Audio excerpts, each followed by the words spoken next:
second class of Raffaele, and he told me that, in fact, he's going to explore two different subjects. The first one is the one hill formation, scenarios, and cluster evolution. And so enjoy the class. Thank you, and good morning to everyone.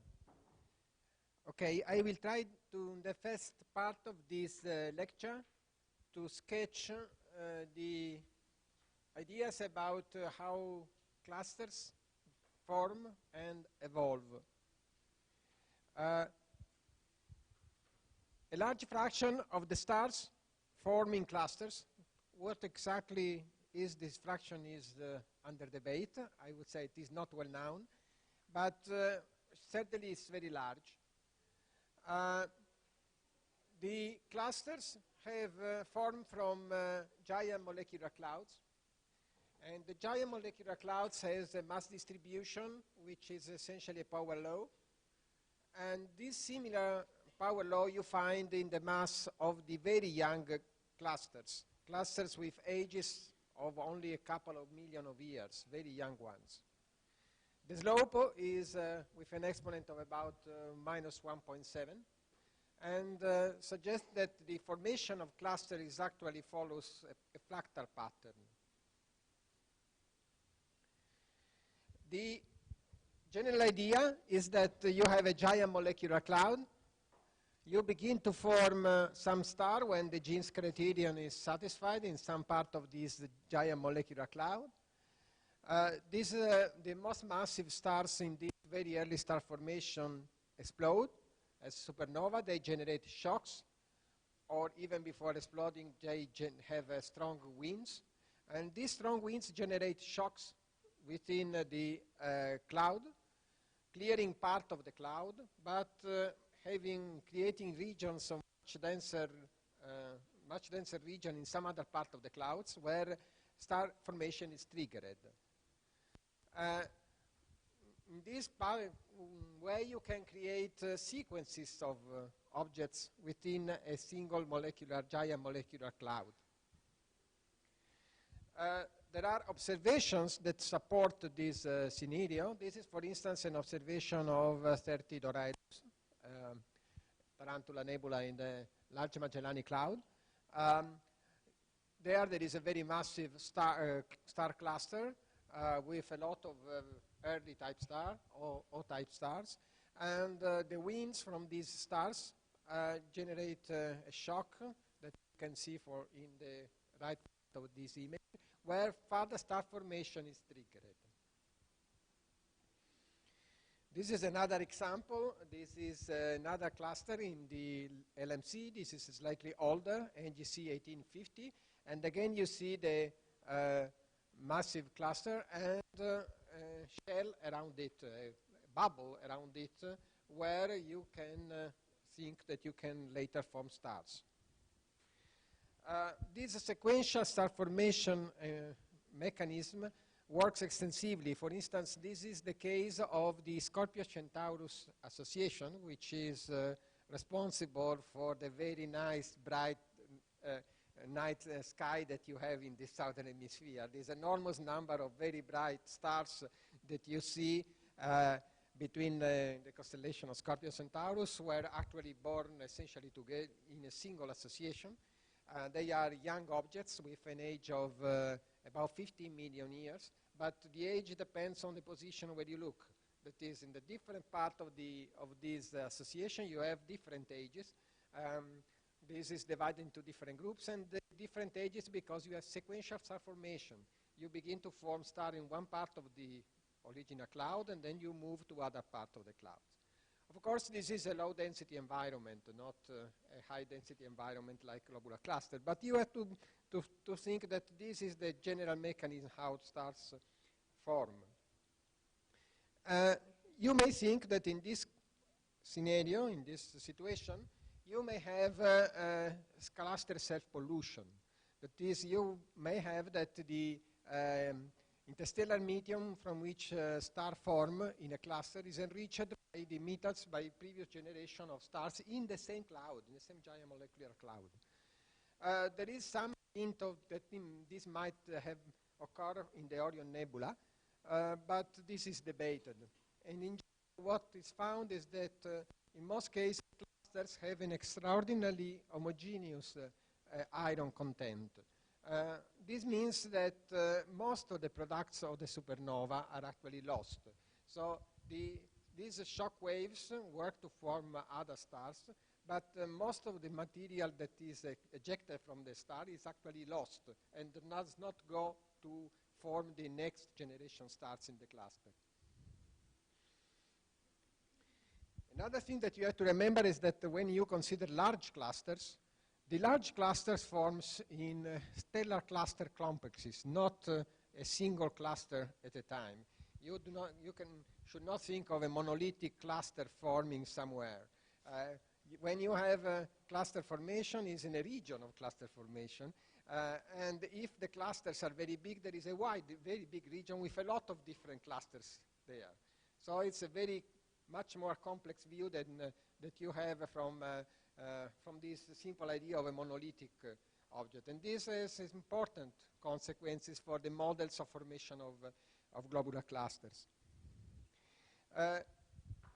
There is evidence that these sequential star formation extend over large scales. For instance, in the case of the LMC, there is evidence that there is a sequential star formation along a filament of material, well, a filament, but very big ones, because in this filament you find objects like 30 Doradus, like N159 and other objects. This filament extends 4 kiloparsecs of size, and you have that 30 Doradus, for instance, among these three objects that I outlined in this plot, is the oldest one.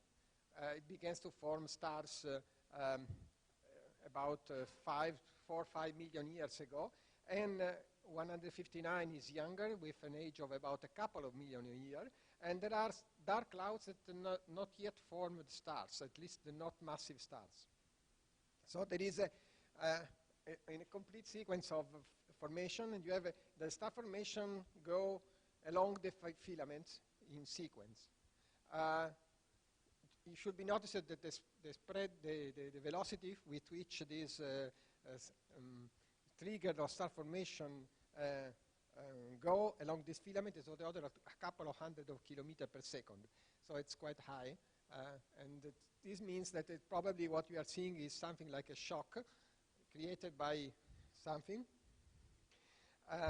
This is the idea of this paper of some years ago, which was exactly considering this region. And you see that if you consider the last three objects, you have that they align along three-point along the line, but you can continue the sequence in the past and find older objects that are still along the same filament or distribution that formed much earlier in time.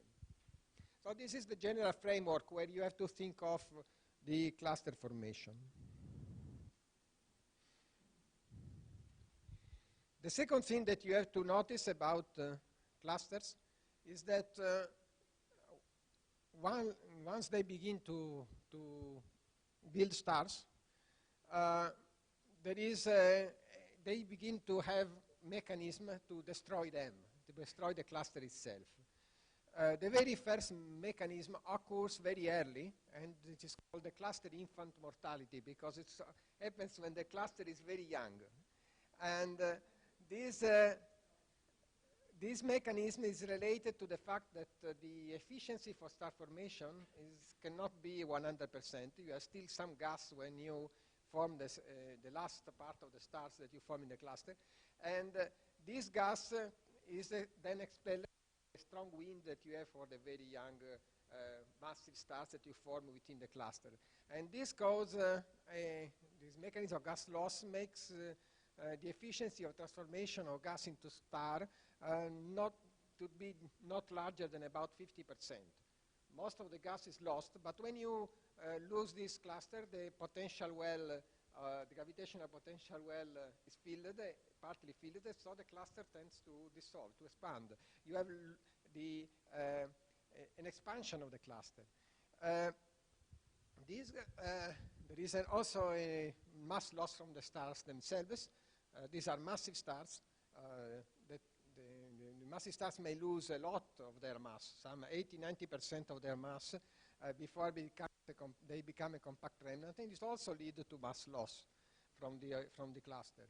Generally, this is also lost at very high speed, so it's typically lost by the cluster. This gives rise to a violent relaxation phase because you have a very fast variation of the mass of the cluster with respect to and so the variation of the potential. And this should lead to high cluster infant mortality. Many clusters should disappear very rapidly. This is a plot that has been constructed a few years ago with the fraction of bound stars that you find at the end of this phase of cluster formation as a function of some dynamical quantities, but essentially it is the mass in the core of the cluster. And you see that for this mechanism you should lose a large fraction of the objects if the core mass is not very large. This is debated because, of course, you see also clusters that are relatively small mass with a relatively higher age. So there should be something to be understood better on this part. But what is clear is that there should be a big loss of stars in this phase of the cluster life. As I told you, the core radius of the cluster evolved with time. So if you consider a cluster which are extremely young in the Magellanic Cloud, these are massive clusters in the Magellanic Cloud, you find that the very young clusters are very compact. Then they begin to expand. Where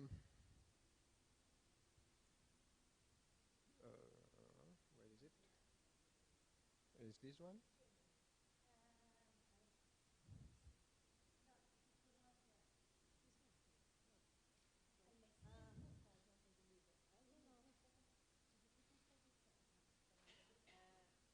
Okay, however, if you are in this part of the diagram, you see that the clusters are very compact with a core radius that is of the order of 1 parsec or less. Okay, then the cluster expand with time, this is time, and the cluster expand. Then they reach at about an age of 50 million years, 100 million years, a point in which there appear to be a dichotomy. Some clusters continue to expand, but others becomes more compact with time.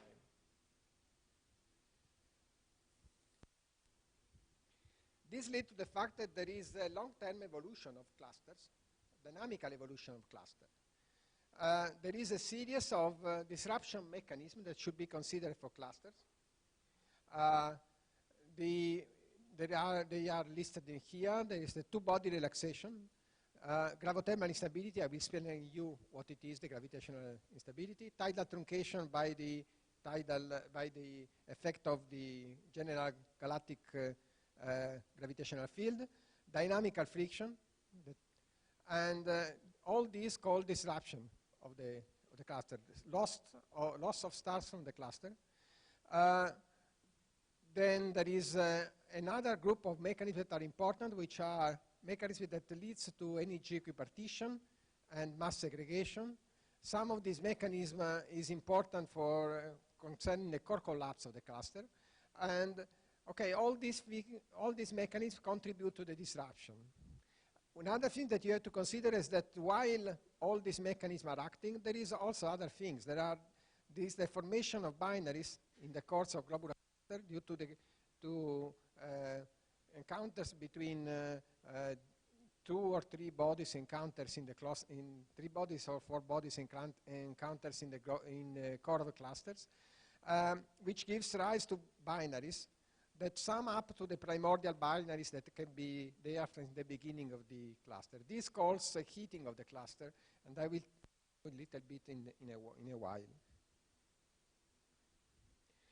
Some of these mechanisms are internal to the cluster, and some are external processes that involve the presence of an external galaxy. So, for instance, the two-body relaxation is an internal mechanism, while the shock heating that is happens when, for instance, the cluster passes through the disk of the galaxy depends on the presence of the disk of the galaxy. All of them leads to mass loss, tidal truncation of the cluster, and finally to the dynamical destruction of the cluster.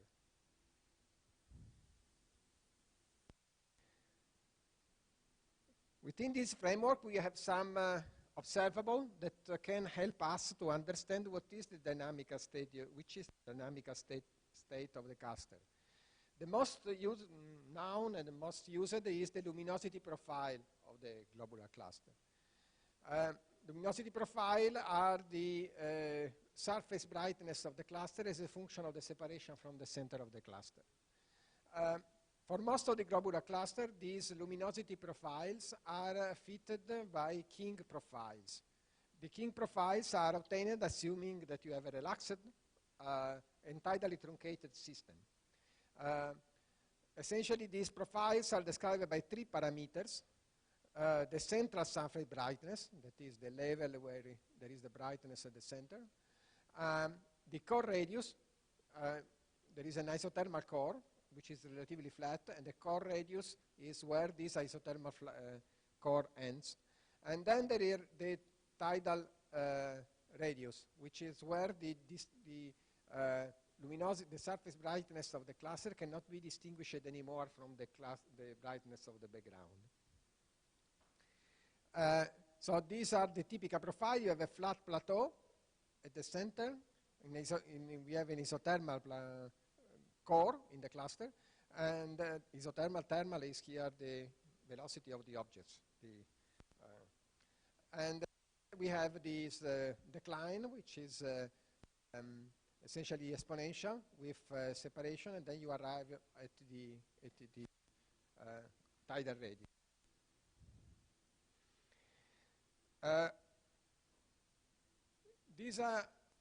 This is true for about this kind of profiles fit well the luminosity profile about 80% of the cluster, but there is a group of clusters in which it is not possible to define a clear core radius.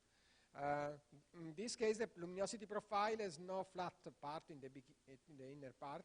It rather seems to be described better by a power law from the center up to the tidal radius. Such a profile is expected for violently relaxed systems, and so these objects are called for this reason post-core collapse. How this can happen? This can happen for the gravithermal instability, these things that I mentioned just before. To understand gravithermal instability, you must consider that the globular cluster can be considered as a gas of stars. Like a star is a gas of particles, of ions. Okay? So you can, like a star, like a gas, like a star, the core of the object contracts due to gravity. And unless some energy source is available to slow down the evolution. Else it will continue to contract indefinitely. But during the core collapse, the density in the central region may become so high that formation and disruption of binaries by close encounters becomes a very common thing, becomes very frequent.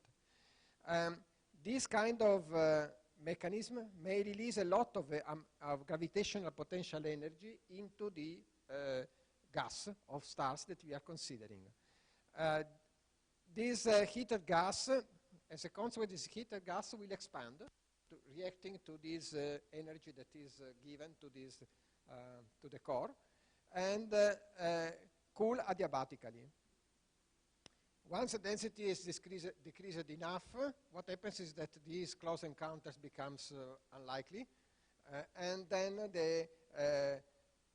the core starts again to collapse. So you have an oscillating situation where you have alternate phases of very high density and with phases of low density. And the cluster oscillates between these situations.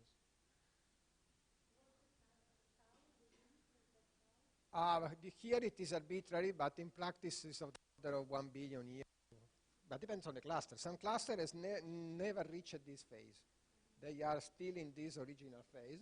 Some cluster are in this phase of oscillations.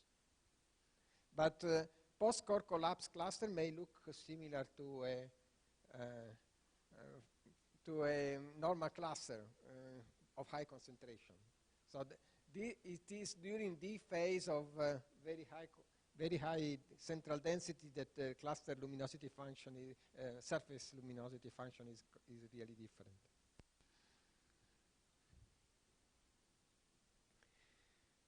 So what you have is that during the gravothermal oscillation, the profile is quite different from a King profile. And so you have a very small or even absent central isothermal zone and a monotonic power law decrease of the density in these cases.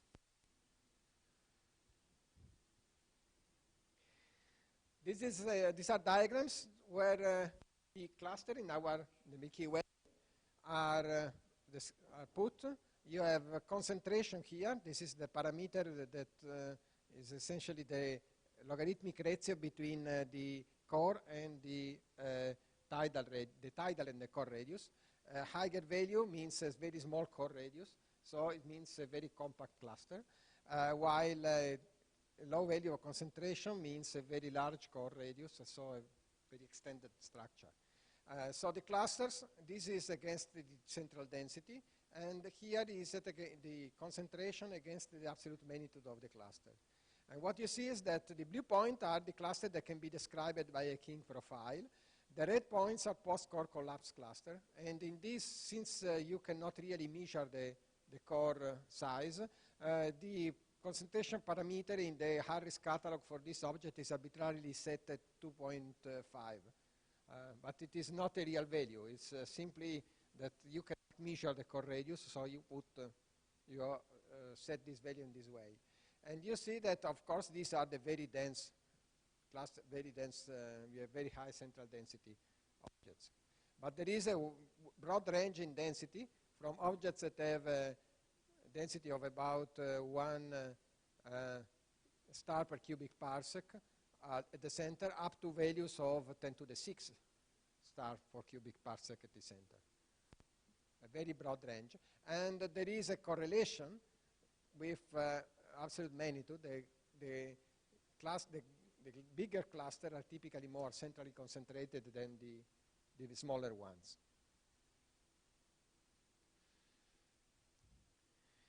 Okay, we have spoken of all these, or mentioned at least all these mechanisms for cluster disruption. This means that there are parameters. Someone is relative to the cluster, someone is relative to the environment, that are important for the disruption of the cluster. And so it is possible to define areas in some parameter space diagram where the cluster may survive and others where they are destroyed. These define a survival region for the clusters. The important parameters are the total mass, because a small mass cluster evaporates rapidly. On the other hand, very massive clusters are fragile to dynamic friction, which is an effect of the difference in gravity that you have for the part of the cluster which is closer to the center of the galaxy to the part with the farther from the center of the galaxy. And it is also sensitive to galactocentric distance.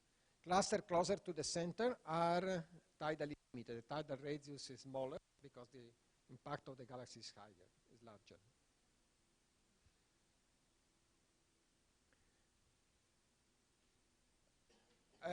Dynamical friction not only causes destruction of a big cluster, but also cause orbital decay of the clusters.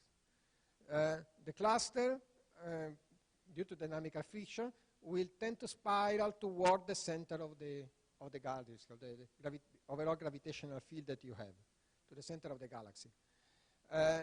And this makes the evolution even faster, because the dynamical evolution is much faster closer to the center of the galaxy than far from the galaxy. So the result is that mechanisms are both giving a further cluster evolution, a further dynamical evolution of the cluster.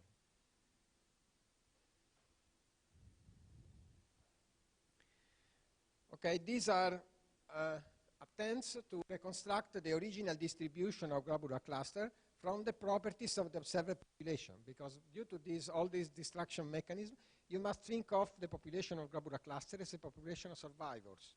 And you have to try to understand what was the original population from what you see from the survivors. And this is not extremely easy, but you may attempt to do this. There have been several papers. This is about 40 years ago by Fall and Rees, but there are many others more recent about this kind of trying to establish the original properties of the cluster population from all these things. So this is a difficult thing because you need the potential of the galaxy and you need to trace back the orbit of the object, and so it's not easy to do all these things. And there are a lot of uncertainty in what was exactly the original population of the cluster before all this dynamical evolution. What is sure is that you may have very strong effects. An example of these very strong effects is this one. This is the cluster, G6712, and this is the luminosity function of this cluster, actually the mass function of this cluster. You have mass in Ashisa, and you have the number of stars that you count in this cluster as a function of the mass. And typically you expect a function like this one. Claudia has talked a lot about Salpeter, Chabrier, all this kind of mass function group. All this gives a rise of the number of objects toward lower masses. While in this particular cluster, you have a decrease of the object. There are less massive objects than more massive ones. Why this may happen? This may happen because one of the mechanisms is two-body relaxation, and the two-body relaxation leads to the equipartition of the kinetic energy. So all the objects have typically the same amount of kinetic energy. Okay, there is a Maxwellian distribution, more or less, but they have similar energy. But if the mass is smaller, this means that the velocity is higher.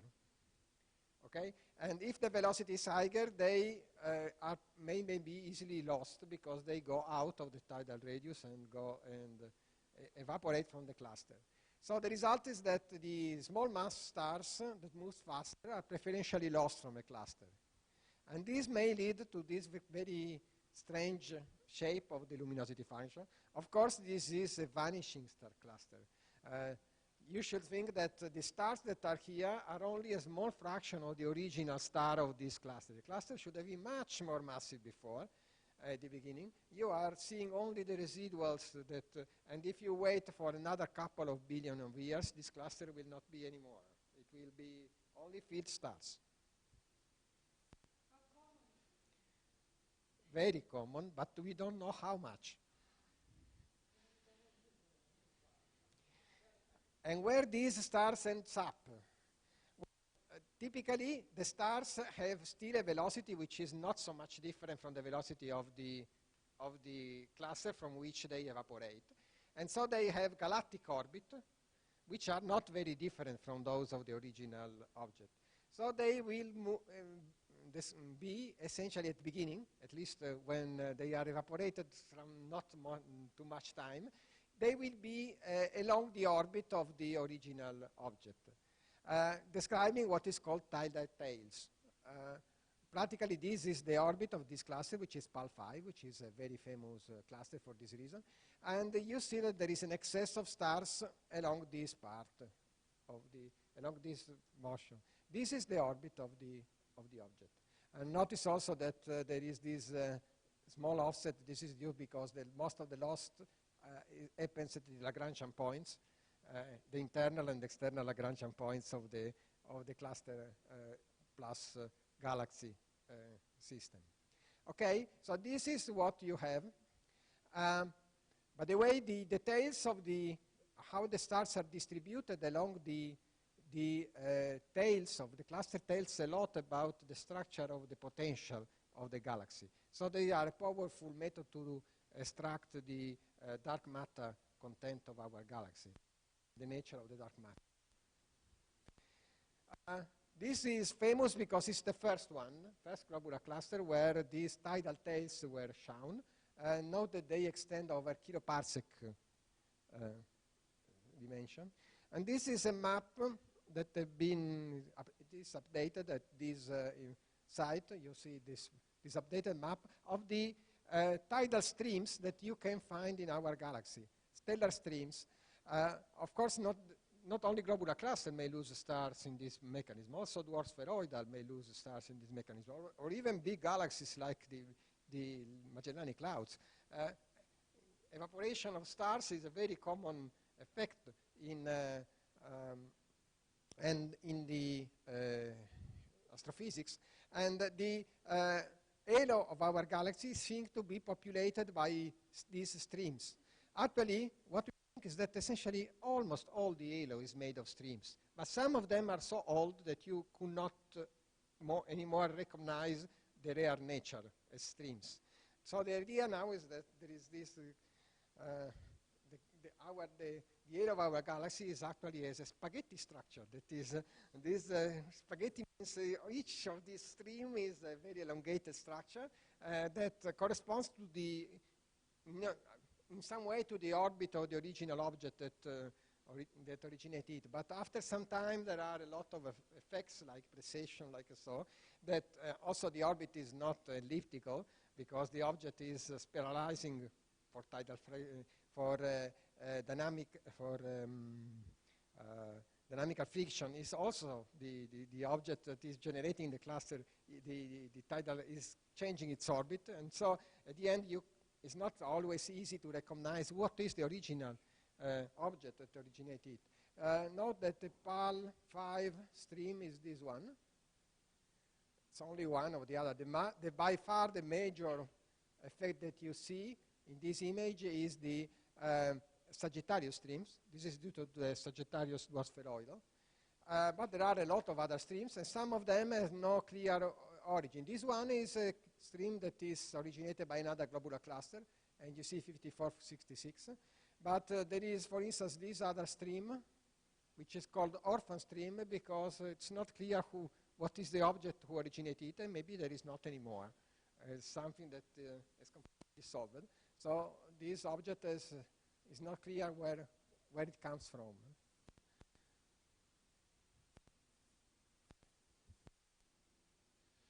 Okay, this is the first part of the lecture. Then I begin the second part. The second part is a quite different topic. Now I will speak about one particular kind of variable stars that are in globular cluster. These objects are the Aralide. This is particularly interesting class of objects because we have learned a lot about globular cluster and also about stellar evolution from the Aralide.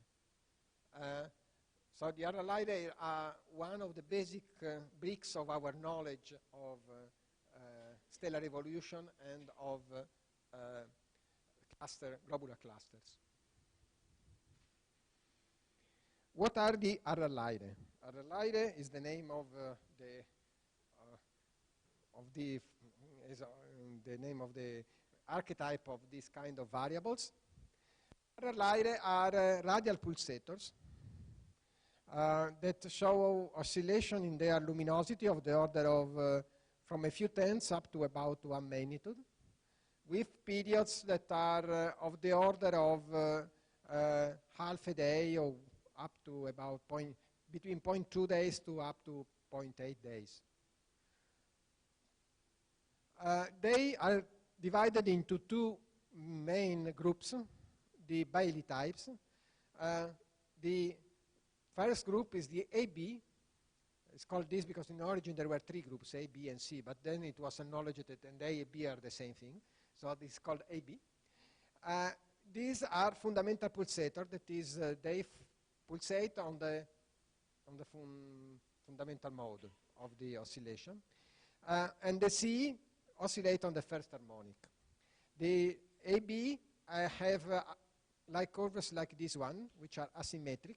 You see that the ascent is much faster than the descent in the curve, in the light curve, and have typically large amplitude, between 0.5 and 1 magnitude. The C type, which oscillate on the first harmonic, and they have much more symmetric light curves and much smaller amplitudes. There are a few RLI that pulsates on both modes simultaneously, where both modes are active. There is both the fundamental mode and the first harmonics that are excited. There are also other complications like the other higher mode oscillation, but I will not speak about them. Okay, so they are radial pulsators. A radial pulsator means that the fundamental period is essentially given by the radius divided by some sound speed, defined average sound speed within the structure, defined in some way. The sound speed depends on the density, and the density depends on m over cube, sorry. So the period should be a function of the radius and of the mass. This is a basic idea that you should have in mind. In radial pulsator, the period should depend on the radius and the mass. The pulsational properties of RLI, the period and the amplitude, may be then used to derive luminosity and the mass of the star. Period may be derived from a simple linear adiabatic theory.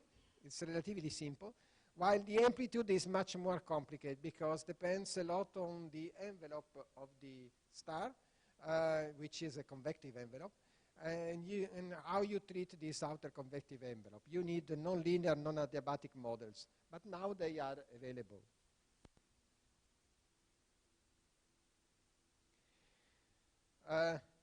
The mechanism of pulsation, what is causing the pulsation is the mechanism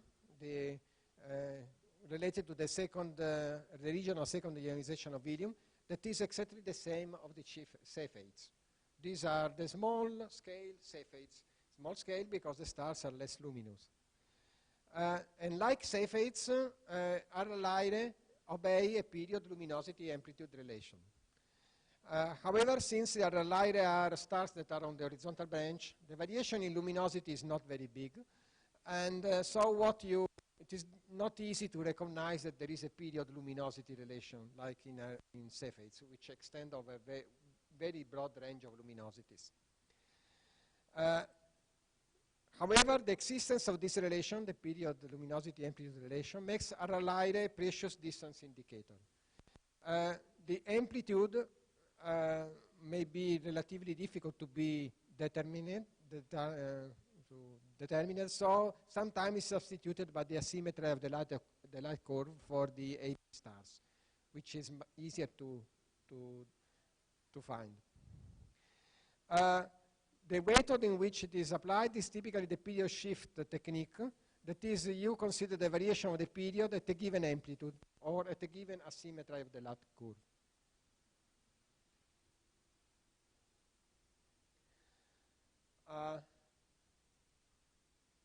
This is some example, and the period luminosity relation is actually much cleaner in the K-band. While in the visual band it's very difficult to recognize that there is, in the K-band it comes out very clean. This is an example of a paper by Antonio Sollima, where you see that this is the K magnitude, and you see that the variation of the period of the different stars with the magnitude of the average magnitude of the star.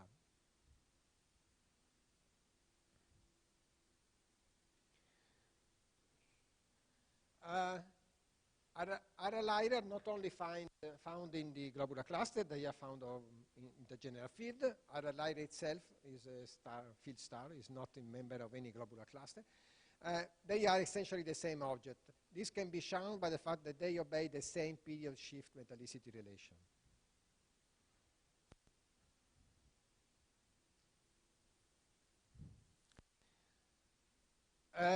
An important step in to understand the RLI in globular clusters is that they divide essentially the galactic clusters, not the RLI themselves, but the clusters, divides essentially in two groups according to the mean period of the RLI that they contain, in particular the AB RLI that they contain.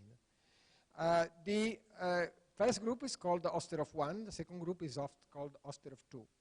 So in the Milky Way, the clusters are either Osterhoff 1 or Osterhoff 2.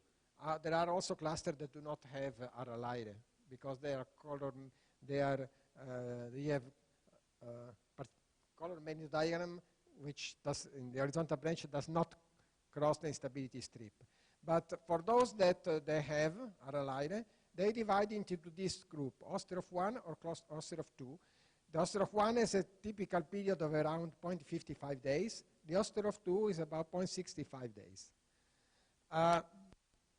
Also, they have very different frequency of the fundamental pulsator, AB, with respect to the C-type. In the Osterhoff 1 cluster, you practically have vast majority of the star of fundamental pulsator, while in the Osterhoff 2 cluster, the two groups are more or less the same amount.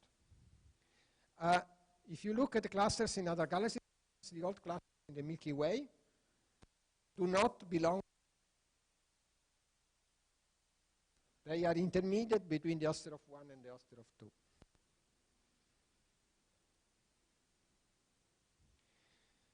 Okay, to understand all this thing, we must go back to the color magnitude diagram and see where the RLI are in the color magnitude diagram.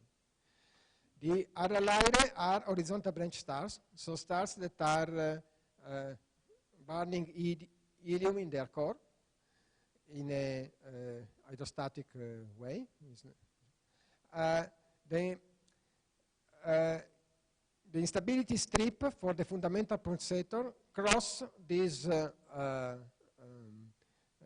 the horizontal branch at a color which is between 0.15 and 0.5 in B minus V color. And in this region, the stars becomes unstable for the oscillation, for the K mechanism, and so it begins to oscillate either according to the fundamental or to the first harmonic. Using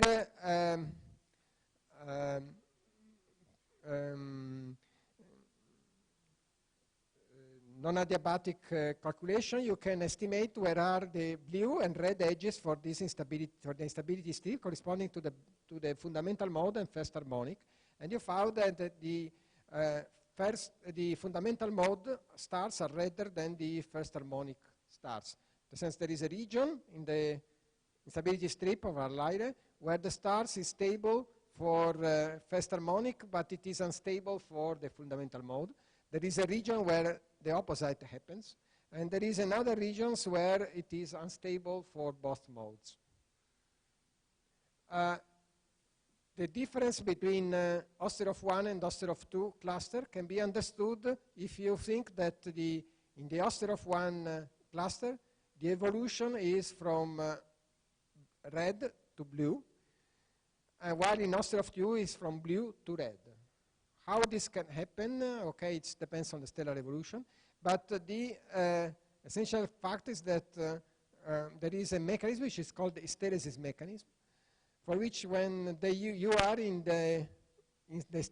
this part of the stability strip where both modes are are excited, you keep the mode of oscillation that the star keeps the mode of oscillation that has a beginning. So if the start from here and evolve in this direction, start from the fundamental mode part and go into the this part where you have both modes available, then it keeps the fundamental mode. If start from the blue part and go in this direction, it keeps the first harmonic mode. And this justifies the Ostrov dichotomy, explains the Ostrov dichotomy.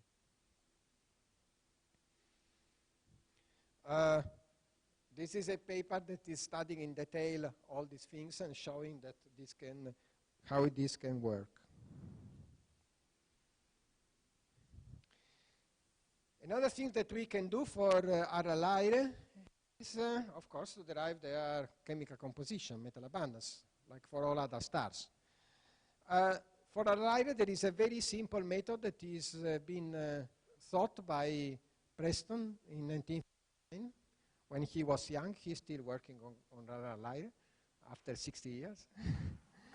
Okay, and this method is based on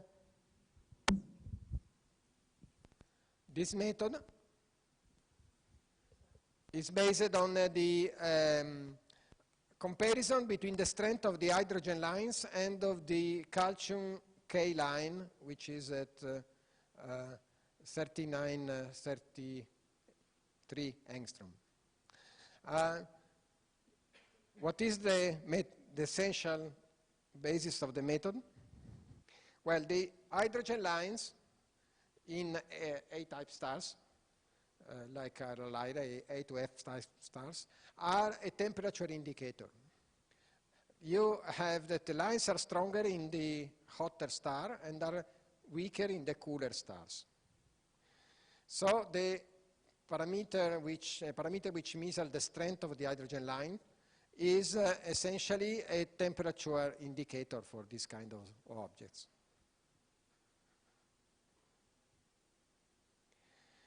By the way, this parameter changes during the cycle because the star changes during the cycle. Due to the pulsation, the star expands and contracts. When it is expanded, it's cooler. When it contracts, it's warmer. So you see that this changes the strength of the hydrogen lines along the cycle.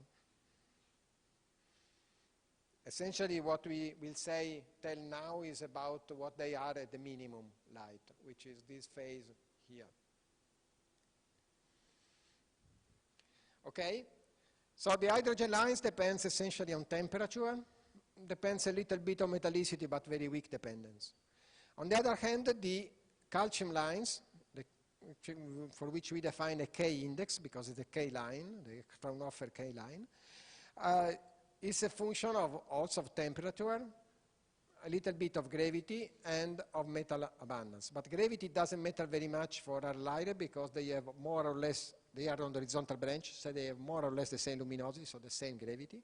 So what matters is essentially temperature and metal abundance. So both of them depends on temperature and metal abundance, but this is very weak dependence. This is a very strong dependence. So at the end, if you compare what you obtain from the hydrogen line and from the calcium line, you can obtain some parameter, a parameter which is strongly dependent on metal abundance. There is how it is obtained. Okay, you may define lines, for instance, in the K versus H parameter, and you see that the stars in a cluster distribute along a very narrow line. This is another example or another example. So from the offset between the position with respect to these different lines, you can determine the metal abundance. Essentially, these are, for instance, the case in which we have two calibrating clusters, a metal-rich one and a metal-poor one. And if you have an object here, you can interpolate the value between these two and have some parameter that is dependent on metal abundance. This is a comparison for how we have defined two different sequences. One is a metal-rich cluster and a metal-poor one. And you see that, for instance, a normal cluster like NGC 3201, the stars are well behaved here. They define a clear position.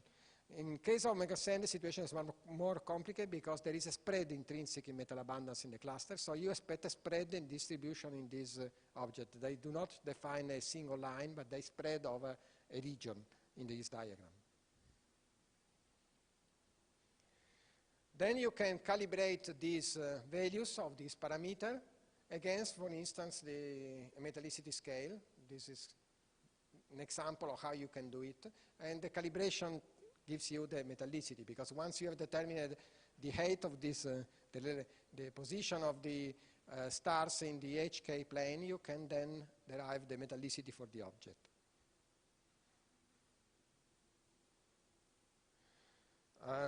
This is done using high dispersion spectra. These are examples of the high dispersion spectra used for this calibration. There are several studies of RLI at high spectral resolution to determine their abundances. Okay, so now we have in our hand a lot of properties for the RLI. We have the period,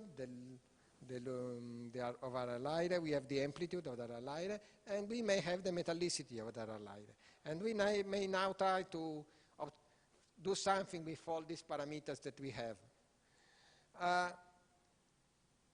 What we found is that the period of the variables, period here, is correlated with metallicity. The higher the metallicity, the shorter is the period of the variables. But if you remember, period is radius divided by the speed of the sound speed. Since the sound speed does not change a lot, it's essentially something which measures the radius.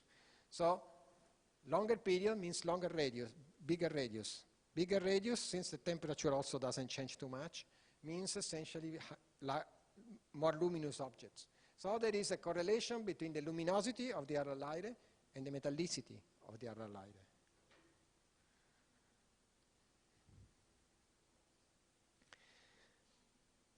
And in this way, you can construct a calibration of the magnitude metallicity relation for the RLI. These are three examples for a group of stars in M31, for a group of stars in RLI in the bar of the Large Magellanic Cloud, and for a group of stars in the dwarf spheroidal of Sculptor. These are, each point is a single RLI, and in all these plots we have magnitude against the metallicity. And you see that in all plots the best fit is a line with a slope which is different from 0. The slope in the M31 and the bar the Large Magellanic Cloud is about 0.2. It is slightly smaller in the case of this dwarf spheroidal Sculptor. And the idea is that the base of this is that the relation between the metallicity of RLI and the luminosity is not linear. It's, there is a plateau at the lower metallicity. But with this consideration, that is, you have now this relation to fix the absolute magnitude of the RLI as a function of metallicity, what you can do? It's very simple things. We may obtain very good distances to the clusters. Because entering with the apparent magnitude, we may compare with the absolute magnitude from this calibration. If you know the metallicity of the cluster, you know the distance of the cluster. And if you know the distance of the cluster, and you know the magnitude to rough, you know the age of the cluster.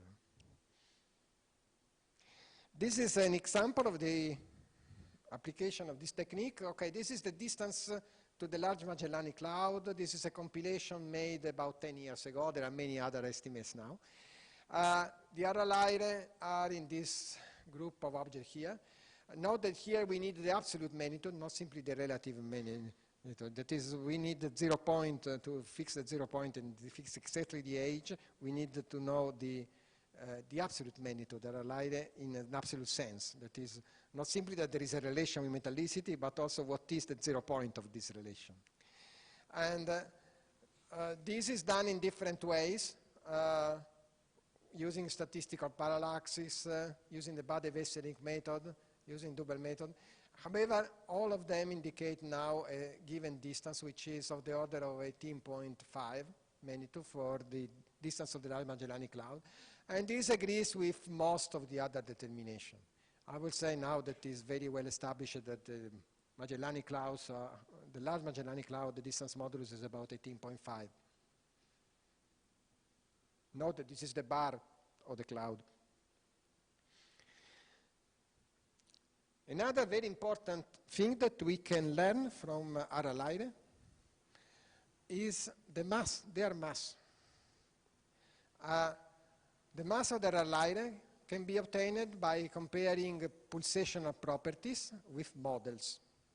This is independent of stellar evolution model. This is a direct measure of the mass of the parallaxes independent of your model of stellar evolution. Then you can see if the two values agree.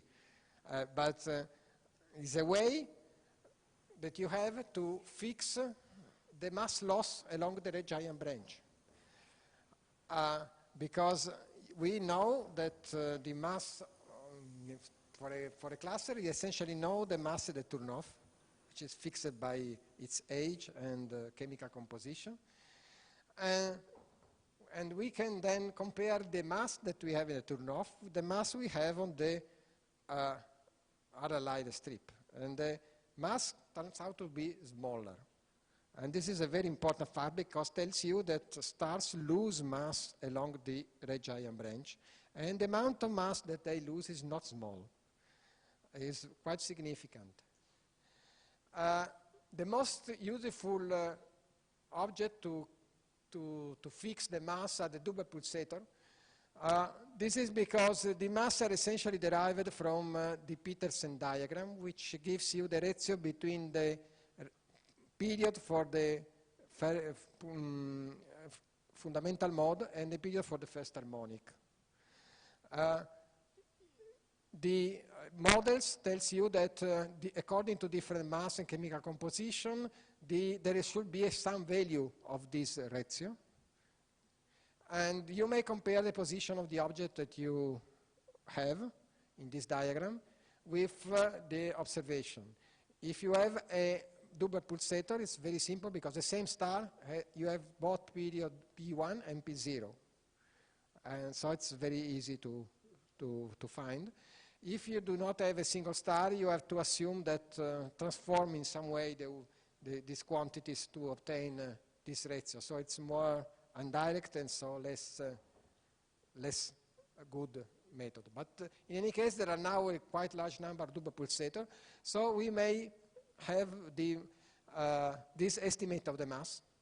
And what came out is that in Ostrov 1 cluster, the most metal-rich group, and the shorter period ones, the Raffaele has a mass of 0.55 solar masses, which is considerably less the 0.8 solar masses that you typically have at the turn-off. In Ostrov 2 cluster, they have a mass of 0.7 solar masses. So there is a significant difference in mass between the two groups of Raffaele. And in both cases, they are smaller than the mass at the turn-off.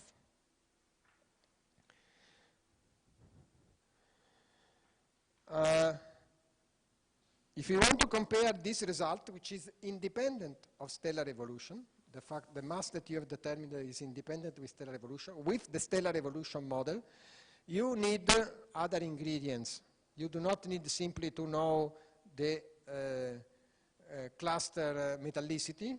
You should also know the cluster age, because of course the mass at the turn-off depend on the age of the star.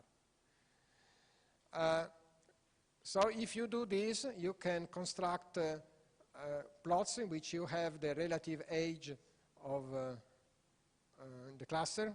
In this case, it's a relative age, but you can try to have fixed to absolute ages also. Against the metallicity, these are Raffaele. I think these are the individual values of Raffaele, and you can try to extract the mass from the difference from this kind of comparison. And what you find is that the Ostrov 1 cluster are in this region, the Ostrov 2 cluster are in this region, the Ostrov 1 cluster are more metal rich, the Ostrov 2 cluster are more metal poor. Note that the relative age decrease here, so the object here is younger and the object down here are older. And if you try to transform these in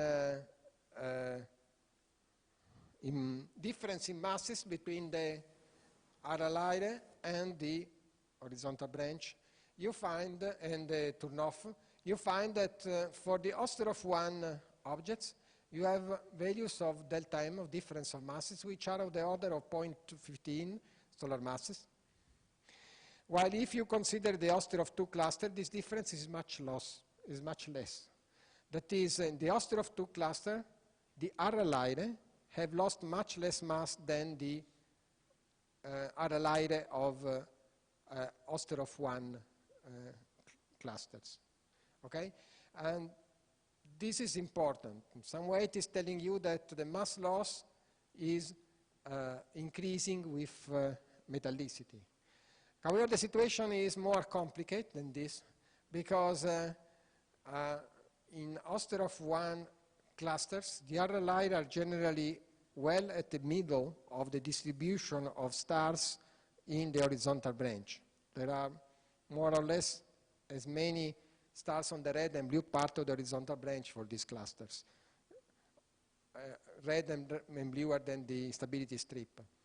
In the case of Ostrov 2 cluster, typically the cluster have a blue horizontal branch, and the Raffaele are the reddest star in the globular cluster, in the horizontal branch of that globular cluster. This means that this value can be not representative of the mass loss that we have for all stars along the horizontal branch, because essentially the distribution of stars along the horizontal branch of a cluster is essentially a distribution of mass of the star. The smaller mass stars are the bluer, the largest mass stars are the redder. And so if in this case this mass loss may represent the mass loss by the star that has lost less mass in the cluster. To give a more detailed result, you cannot simply look at this diagram, but you should make more complicated models, and I will show in the first part of the fourth lecture how this can be obtained and what constraint you can obtain for the mass loss. But in any case, the indication is that there is significant mass loss along the Regian branch. I think I finish here.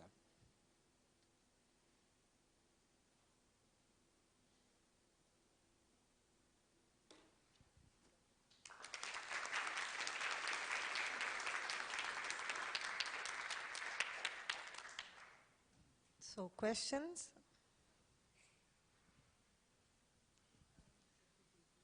It's just a quick clarification, actually. I think I missed it. The mass loss of 20% compared to turn-off mass, it's compared to the current turn-off or to that star when it was in the turn-off?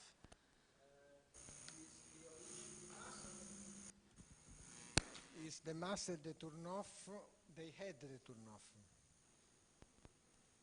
Is the mass they had at the turn-off. So it is the mass lost. Can I say it is the current mass, so the way you do it, because, yeah. So, well. Then apply the greater branch mass loss with a certain quantity.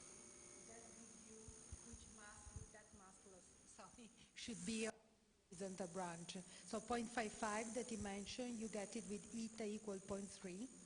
Applied to the turn-off, I think it's the point, is the turn-off mass. No, is the current turn-off mass corrected for the difference in mass due to the time elapsed since the stars were at the turn-off? Okay, so this quantity is the quantity that is the difference between the mass that these stars had at the where they were the turn-off, some 1 billion years ago.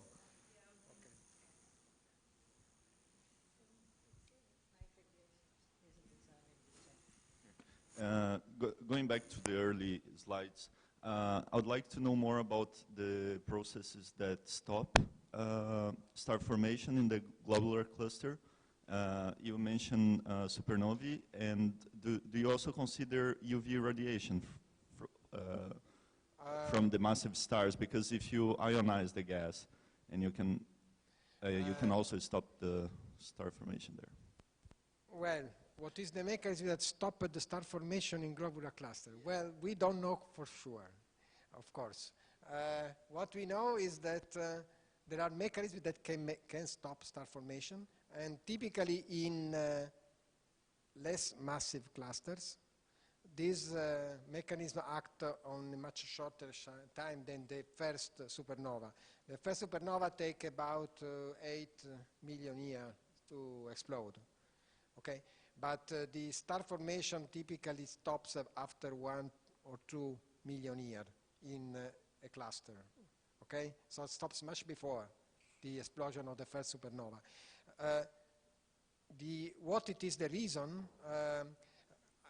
You have to consider that these massive stars is not only the supernova as a way to inject a lot of energy into the external, into the interstellar field, interstellar matter. As I know, the most efficient mechanism are winds, high-speed winds from these massive stars. These are typically BE stars or something like that. Have a lot of mass loss at high, and they have a lot, or all stars. They have a lot of mass loss at high speed.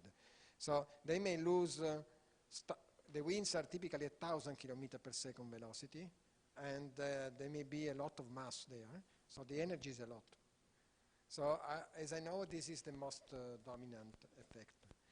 The UV radiation field is considered to be important for the survival of the disks, the protostellar disks, and this may have impact on the IMF actually of the stars in a cluster, but not so much about the fact that stars form. The stars form, but maybe that they have different mass distribution and different, probably do not have planets and so on. So it's.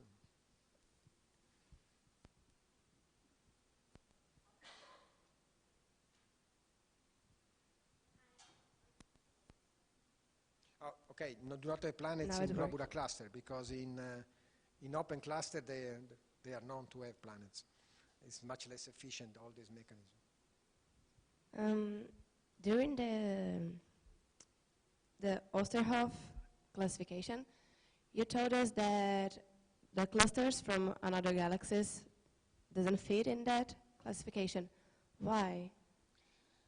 I will explain this in the fourth lecture, but essentially the point is that is the effect of age. The presence of the Osterhoff dichotomy is present because we are seeing objects that are about that age. If the age will be different, the situation will be different. And so in the case of external, these are the objects that they are speaking about are dwarf galaxies around the Milky Way. And in the dwarf galaxies around the Milky Way, the star formation go at a lower step than in the central part of the Milky Way. And so the age distribution is different. It's biased toward shorter ages. And so you have different distribution of periods. It should be noticed that you can generate a lot of Ara Lyrae only if the population is very old. This is a basic fact of stellar, used to date galaxies. If a galaxy has Ara Lyrae in a significant number, it should have an old age. Because if the age is below about 10 gigayears, 9 gigayears, the stars on the horizontal branch are not anymore than so blue to go in the instability strip. They are all on the red part of the instability strip, and so you have no Ara Lyrae in these systems. So in a population which is younger than 8, 9 gigayear, you have not RLI, at least from the evolution of single star. Then, if you have binaries, the situation may be more complicated. You may generate a binary with that feels at the ends one of the two components go into the instability strip, even if it is a younger population, but it is a small minority. They should be in a given set of parameters of the separation, mass ratio, etc., to finish there. So the vast majority of the RLI that we see are single star, are the result of the evolution of single star, and these should be invariably old, cannot be younger than 9 gigayears approximately.